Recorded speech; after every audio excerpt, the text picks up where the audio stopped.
¿Quién fue Iván Illich? ¿Por qué recordarlo? ¿Cuáles fueron sus principales aportaciones? Causas de su disputa también con el Vaticano. ¿Qué hizo en México? ¿Qué fue del famoso Centro Intercultural de Documentación, llamado también CIDOC? Hacia el centenario de Iván Illich, aquí, en Sacro y Profano. Iván Illich fue un intelectual que dejó huella profunda en México. Filósofo, teólogo e historiador, es considerado uno de los pensadores más importantes y lúcidos de la segunda mitad del siglo XX. Cursó estudios de filosofía y teología en la Universidad Pontificia Gregoriana de Roma entre 1942 y 1946. Tras ser ordenado sacerdote, trabajó como párroco asistente en Nueva York.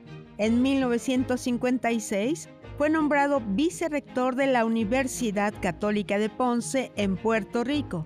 En 1961 fundó en Cuernavaca el Centro de Investigaciones Culturales SIC y en 1966 el Centro Intercultural de Documentación CIDOC, donde se impartían cursos de lengua y cultura hispanoamericana y se convirtió en un espacio de reflexión, análisis y crítica. Tras 10 años de labor, las publicaciones, reuniones de muy alto nivel intelectual en el CIDOC le enfrentaron con la Santa Sede y el propio gobierno mexicano del entonces presidente Luis Echeverría Álvarez. En 1976, el centro se cerró con el consentimiento de quienes ahí laboraban. A partir de los años 80, fue profesor invitado de Filosofía y Ciencia, Tecnología y Sociedad en la Universidad Estatal de Pensilvania e impartió seminarios en la Universidad de Bremen. Entre sus libros traducidos al español se cuentan Alternativas en 1970, La Sociedad Desescolarizada 1971, La Convivencialidad 1973, Némesis Médica, La Expropiación de la Salud 1976, El Género Vernáculo 1982 o En el Viñedo del Texto, Etología de la Lectura en 1993, entre muchos otros. Muy buenas noches, usted está en Sacro y Profano. Vamos a rendir un modesto pero muy sentido homenaje a un gran hombre. Nos referimos a Iván Illich, pedagogo, filósofo, teólogo, vaya, dominaba muchas ciencias, muchos temas. Ensayista, autor de libros o panfletos, como incluso él lo llegó a llamar, de origen austriaco, pero también con una gran, como dirían los franceses, mélange de identidades que tuvo a lo largo de toda su vida. Conocido también por su crítica a las instituciones de la sociedad industrial moderna, como la escuela, la medicina, el transporte y muchas otras más. Creo que el mejor momento como intelectual, en términos de productividad, se dio precisamente en Cuernavaca, en esa estancia de los años 60 a 76. Es importante guardar su memoria y sobre todo su legado. Para conversar sobre Iván Illich tenemos en el estudio a el doctor Braulio Miguel Eduardo Ornedo Rocha, arquitecto y doctor en filosofía. También todo un personaje en la vida cultural de Morelos. Muchas gracias por estar acá y sobre todo por el esfuerzo de venir de Cuernavaca acá. La verdad, le reconozco y le aprecio mucho este esfuerzo. Yo soy el agradecido, doctor Barranco, por la oportunidad de su programa, que mucho admiro, aprecio y sigo casi desde sus orígenes hace más de una década. Gracias. Y que nos da la oportunidad de hablar de alguien que para la historia del pensamiento humanista del mundo, pero particularmente para el humanismo mexicano y para el estado de Morelos y la ciudad de Cuernavaca, es muy significativo. ¿Quién fue Iván Illich? Usted lo conoció, ¿verdad? Sí, sí, claro. Tuve trato con él desde 72 hasta 2002, que falleció, como un discípulo, como una ayuda, como su chofer, incluso en ocasiones, porque no manejaba, no tenía automóvil, pero me tocó en varias ocasiones llevarlo de su casa en Ocotepec, Morelos, al aeropuerto. ¿Quién fue Iván Illich? Primero, un polímata. alguien versado en la ciencia, en las artes y en las humanidades. ¿Y la teología? Fundamentalmente en la teología, porque su formación lo llevó en la Universidad Gregoriana a tener 2 grados de doctor en filosofía y en teología, originalmente antes de trasladarse a Salzburgo para obtener un 3er grado en historia. Un polímata, un polígrafo que se expresaba en diferentes géneros y tenía un punto de vista crítico sobre cada uno de ellos. Y finalmente alguien que dominaba, que tenía el don de lenguas de manera natural. Él creció en un ambiente multicultural, de madre de origen alemán sefaradí, judíos, y de padres de su padre y la familia de su padre por 7 siglos en Dalmacia, en Croacia, en lo que fue el reino de Croacia en ese entonces.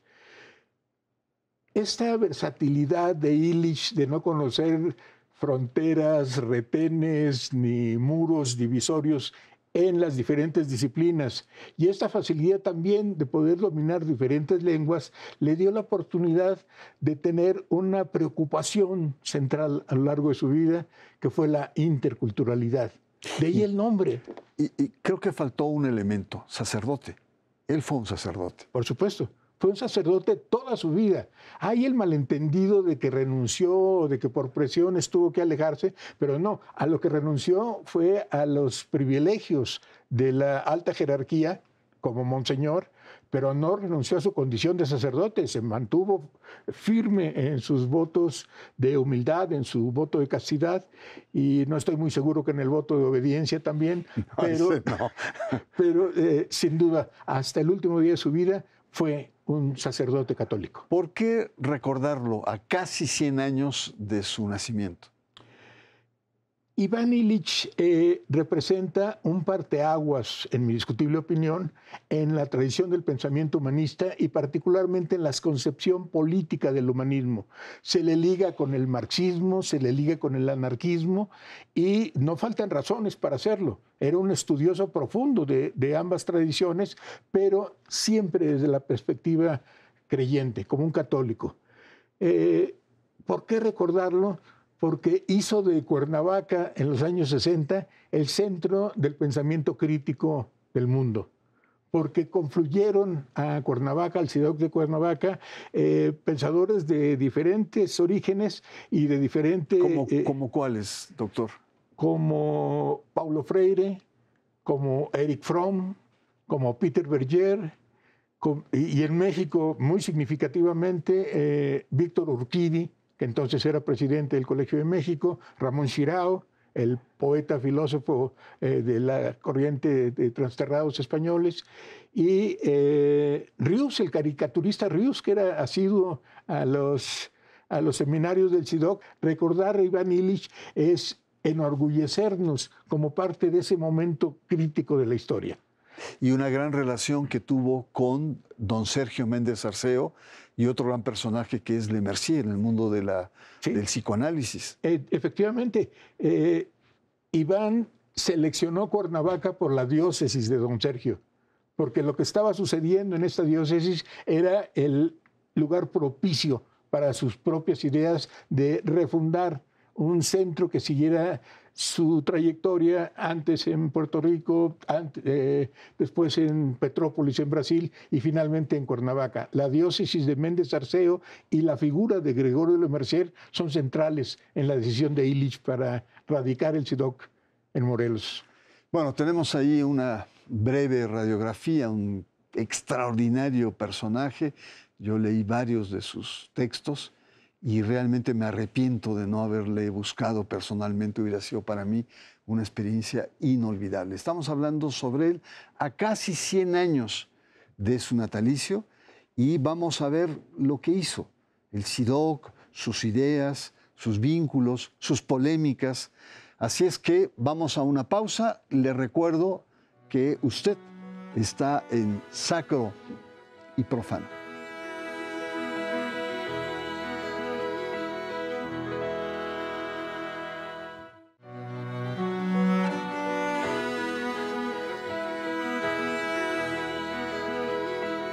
Regresamos a Sacro y Profano, hacemos un viaje al universo creado por Iván Illich y sobre todo Cuernavaca en los años 60 y parte de los 70, que ha de haber sido un paraíso, un privilegio vivir ahí. Muchos intelectuales se trasladaron para tener esta enorme oportunidad de convivir con una ciudad tranquila, amigable, pacífica, que, bueno, lamentablemente ha cambiado mucho.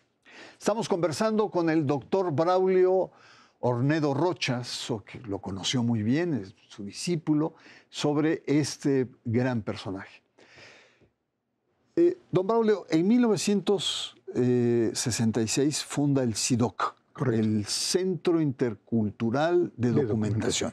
Pero antes había fundado una escuela de idiomas, que era, sí. Él lo vio cuando estaba en Estados Unidos, que venían misioneros y no tenían ni idea de la cultura, de la lengua, y pasaban 2, 3 años para... Y él decía esto, y además es una idea empresarial religiosa muy aguda, porque le significó recursos, y con estos recursos se funda el CIDOC. ¿Qué es el CIDOC?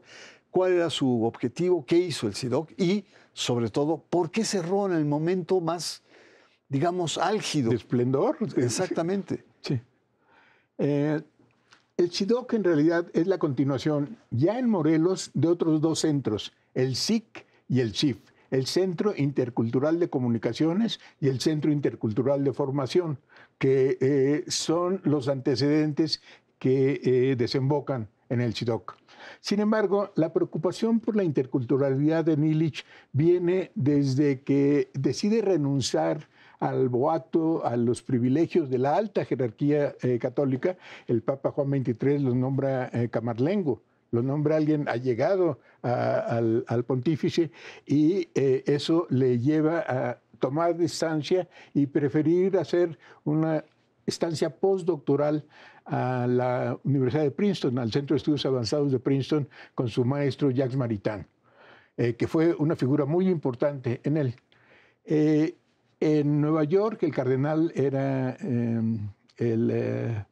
Francis Spell, y lo invita a que se sume a la jerarquía del cardenal, pero él decide tomar distancia nuevamente con los privilegios del poder y acepta ser nombrado vicerrector de la Universidad de Ponce, en Puerto Rico, en el puerto de Ponce, y en una condición controversial. Tenía 29 años. Sin embargo, los obispos en la isla, los 2 septuagenarios, lo vieron como que este muchachito no tiene las credenciales para poder asumir una tarea de esta magnitud. Sin embargo, el Papa, con el nombramiento de camarlengo primero y de monseñor posteriormente, lo pone a la altura. La interculturalidad, el acercamiento dialogal entre las culturas, es el punto de partida para cuestionar el colonialismo. Ya llegaremos en su momento, pero desescolarizar para Iván Illich es descolonizar nuestra mente del sometimiento que los sistemas regulares de educación formal realizan sobre las mentes de los estudiantes. Regresemos al CIDOC. El CIDOC es un centro, hay un espacio donde hay, qué sé yo, investigadores, hay espacios de discusión, seminarios internacionales. ¿Cómo funcionaba el CIDOC? El CIDOC tuvo 2 etapas en Cuernavaca. La primera fue en el entonces abandonado Hotel Chulavista. El Hotel Chulavista fue un desarrollo que se hizo unos años antes, un par de décadas antes. El CIDOC, ahí en ese hotel, ¿cuántas personas trabajaban? ¿Había investigadores? ¿Había columnistas? Originalmente era un hotel, un hotel muy exclusivo. Ahí era el hotel de Dolores del Río, de María Victoria, de Pedro Armendáriz. Lázaro Cárdenas estuvo alojado también ahí en algunas ocasiones, pero por razones financieras quebró.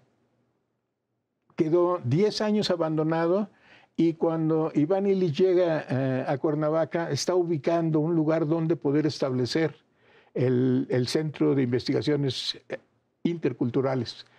Este hallazgo lo lleva a hacer la remodelación, las reparaciones necesarias para esa primera etapa del SIDOC. En el SIDOC se mantenía, como bien se había señalado previamente, gracias al fino espíritu financiero de Iván, que vio una gran oportunidad en preparar a los misioneros norteamericanos, estadounidenses fundamentalmente, que por un acuerdo entre el Papa y la administración de Kennedy venían a reforzar la catequesis, el trabajo eclesial. Sin embargo, Iván también tuvo la perspicacia de identificar que eso era una nueva forma de colonialismo. No solamente era la buena intención de poder ampliar las bases eclesiales, sino también una forma de penetración del gran capital, particularmente el imperialismo norteamericano. Estamos hablando de los años 50, los años 60. Entonces, en la segunda etapa se traslada a un hotel también abandonado, que era el Casablanca, donde se consolida propiamente las actividades. Pero en ambos casos lo que había era seminarios durante 2 temporadas, el verano y el invierno, donde se convocaban a grandes personalidades de Europa, de Estados Unidos y de Latinoamérica para pensar sobre el progreso. Ahora, sí, yo recuerdo el SIDOC, los documentos que salía, las entrevistas de grandes personajes que estaban ahí, las noticias sobre los seminarios. Realmente se convirtió en un centro con mucho peso a nivel intelectual, a nivel político, a nivel cultural. El SIDOC fue realmente muy importante. Pero por cuestiones de tiempo, don Braulio, vámonos a uno de los temas claves, que es el tema de la sociedad desescolarizada. Él rechazaba la formación, digamos, formal de la educación. Fue muy perspicaz en tratar de diferenciar conceptualmente 2 conceptos, educación y escuela. Su postulado es que la mayoría de nosotros, los escolarizados, no podemos identificar que son 2 conceptos diferentes. Pensamos que no hay educación que valga, reconocida, certificada, que no sea a través de la escuela. Sin embargo, Iván claramente pudo demostrar que hay educación sin escuela, particularmente los aprendizajes más significativos. Aprendemos a caminar, aprendemos a hablar, aprendemos a ser hijos, aprendemos a ser padres, aprendemos a ser ciudadanos por nuestra cuenta. Sin embargo, el influjo de la educación obligatoria, que en su momento tiene una justificación sin duda muy importante, pero en nuestros días representa meter en un cartabón, meter en una sola forma de enseñar, restringiendo el aprendizaje. Esto es, postular que hay alguien que sabe lo que todos los niños de 6 años de nuestro país tienen que hacer los lunes a las 8 de la mañana es un contrasentido que olvida una de las características fundamentales de nuestra sociedad y cultura, la multiculturalidad. No son lo mismo los niños de Baja California que de Yucatán. Y más ahora con el acceso a redes sociales, ¿no? Que puedes dialogar con un niño de Japón o de Tanzania. Efectivamente. Esa diversidad cultural, esa necesidad de establecer diálogos críticos entre las culturas es lo que lleva a Illich a fundar el SIDOC primero y posteriormente a continuar con una obra emancipatoria. A mí me impresionó mucho una entrevista que le hicieron en francés, en la que le decían, bueno, entonces si usted dice no a las escuelas, entonces ¿cómo vamos a hacer a que nuestros niños se eduquen? ¿Tienen que leer o qué tienen que hacer? Y él se queda un buen rato pensando y dice, je ne sais pas, no sé. Sí. ¿Cómo que no sabe? Entonces, ¿para qué critica? ¿Los niños qué? ¿Tienen que leer? No, los niños no solamente tienen que leer, los niños tienen que vivir. ¡Oh! ¡Qué fuerte expresión! Efectivamente, el poder tener una educación viva, en confrontación con los hechos reales, que nos permitan responder de manera individualizada. Cada uno de nosotros somos diferentes, cada uno de nosotros en diferentes etapas de nuestra vida tenemos intereses, tenemos curiosidad, tenemos gustos diferentes. Entonces, esta posibilidad de hacer una educación autodirigida, donde cada uno estudia aquello que requiere en cierto momento de su vida. Es un planteamiento derivado de Illich, precisamente. Desescolarizar la sociedad significa descolonizar nuestras mentes de la dependencia de una educación vertical. Don Braulio, el tiempo se nos va volando y usted es un gran conversador, la verdad tengo que reconocerlo. Vayamos al tema de la convivencialidad, que también es un concepto clave en el pensamiento de Iván Illich. ¿Qué significa esto? Efectivamente, un libro posterior y continuación de alguna manera a La sociedad desescolarizada, aunque en inglés el título era Desescolarizando. El gerundio me parecía importante en el título del inglés, Desescolarizando a la sociedad. El siguiente título es La convivencialidad. Se quedó como La sociedad convivencial, aunque el título original es Herramientas para la convivialidad. ¿Qué es lo que significa este título? Es que son las herramientas las que son conviviales.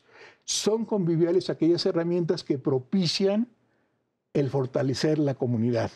Los ámbitos de comunidad que dominan herramientas para su propia subsistencia, para el buen vivir del que ahora se habla, para ese buen vivir en donde las personas tenemos el control sobre la tecnología y no la tecnología sobre nosotros, cosa que alarmantemente está sucediendo con la irrupción de la inteligencia artificial y sustituir la inteligencia natural por inteligencia artificial, en lugar de potenciar el gran poder que tiene la inteligencia natural para ampliarlo con la inteligencia artificial. Pues quedan muchos temas. Muchos lo catalogan como un católico neomarxista, anarquista. El tema de la salud, la crítica al sistema de salud. Él mismo se trató su cáncer facial y le daban unos meses y él duró más de 20 años. Más de 20 años, ¿no? sí. En fin, una cantidad de temas que habría, pero se nos va el tiempo y vamos a concentrarnos básicamente en algunos más. Vamos a un corte, estamos conversando. Vaya tema, la verdad.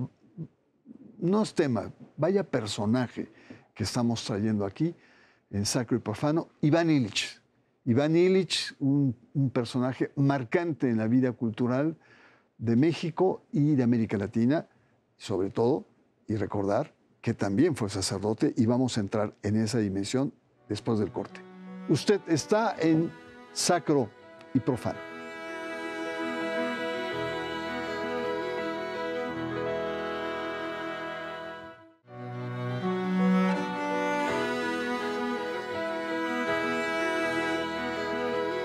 Regresamos a nuestro último tramo y agradezco en verdad la presencia del doctor Braulio Ornedo Rocha, quien vino desde Morelos para estar directamente con el auditorio de Sacro y Profano. Nuevamente, muchas gracias por su presencia. Tenemos muy poquito tiempo. Quisiera preguntarle, hay muchas cosas que me gustaría, su pleito con el Vaticano, en fin, muchos otros temas, pero los dejamos para los 100 años, no ahora que es como el preámbulo. El tema de la salud, él también fue muy crítico de la comercialización de la medicina, ¿no? Sí. Y él, como usted hace un momento me dijo, anticipó lo que hoy enloquecedor sistema comercial de salud, que personas mayores como usted, como yo, tenemos que pagar una cantidad estratosférica en los seguros de gastos médicos. ¿Cómo fue? Y sobre todo que él mismo se automedicó con estos tumores que tenía en la cara, cancerosos además. Sí, sí. Le daban unos meses de vida y duró 20 años. El asunto de su crítica a la medicina, como la crítica a la educación, como la crítica al transporte, como la crítica a la producción de energía. Némesis Médica es un libro que marca un parteaguas en la producción intelectual de Illich. ¿Sí? Anticipa lo que es hoy la crisis de salud. Anticipa las condiciones de una medicina pervertida por los grandes consorcios de medicina de patente, que imponen sus propios intereses mercantiles antes que los terapéuticos y de la salud propiamente. Y un sistema que está, sobre todo, digamos, legislado por la cuestión comercial, un sistema de salud que se ha pervertido. ¿no? Efectivamente, no es la salud de la población lo que está en el objetivo, sino maximizar las utilidades. Don Braulio, se va a celebrar en Cuernavaca, en Morelos, los 100 años. ¿Cómo son los preparativos de esta celebración? Estamos trabajando en el Colegio de Morelos, en donde tengo la oportunidad de colaborar, para reforzar la presencia de Illich, particularmente entre nuestra propia población, que podamos reconocer que una figura de esa talla fue parte de nuestra cultura y que, más aún, su casa y su tumba vacía, pero su tumba, están en el pueblo de Ocotepec. Por eso ahora la efeméride del centenario de su nacimiento nos lleva a poder recuperar su pensamiento. Creo que el mejor homenaje que podemos hacer es leer a Iván Illich. Y precisamente para leerlo estamos preparando un artilugio, un chatbot de inteligencia artificial que hemos entrenado, que estamos entrenando actualmente con las obras reunidas de Illich, y en el que la gente va a poder preguntarle sobre el contenido de sus libros, pero sobre todo va a poder complementar, no solamente como un oráculo adivinatorio en la tradición del oráculo de Delfos, sino como un modelo de lectura. Muy bien, don Braulio, y el chat lo vamos a poner para que la gente, la dirección para que la gente entre, interactúe. Y yo le agradezco mucho su presencia. ¿Y qué me queda decir? Un personajazo exuberante, amplio y sobre todo un sacerdote. Quizá no tuvimos el tiempo, pero lo vamos a tener después, cuando se esté celebrando los 100 años de manera formal, porque realmente Iván Illich es un personaje a no olvidar. Y es un personaje también de fe. La fe movía mucho de los aspectos que él tenía en sus acciones y en su pensamiento. Soy Bernardo Barranco, agradezco su presencia y le espero la próxima semana aquí en Sacro y Profano.